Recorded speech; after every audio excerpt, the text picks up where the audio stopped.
It's like, what were you doing with my drapes? The drapes that were hanging in the apartment. I never got the answer to that.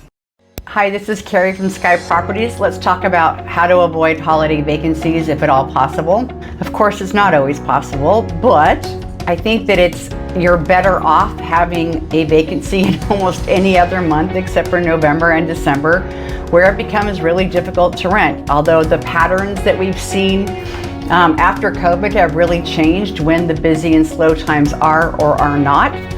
So that's something to take into consideration. But for Sky, we try to have our leases not end in those months. And for a while, we were doing longer leases than 12 months to try and avoid that. But then also there's a loophole in the law that says you can give someone in a rent-controlled apartment notice to vacate. If you give them 30 days notice before the end of the lease, you might not want to have leases that are longer than 12 months.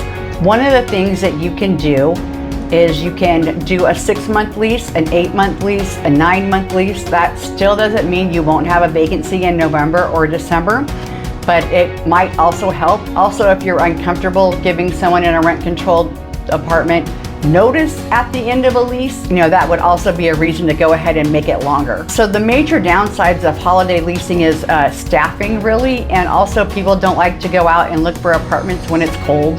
It's a time for family. It's not really a time for moving around. It's a time for nesting more than it is a time for moving around. So I think it becomes really difficult, not just on the landlord side, but also on the tenant side. So if you get a notice on October 1st, the best advice I can give you is that you want to get that apartment ready as soon as possible.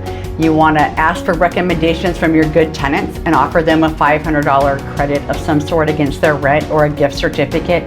The other thing you can do is offer big specials right up front, because you're probably going to give away that rent anyway. So those are some things that you can do to try and avoid it.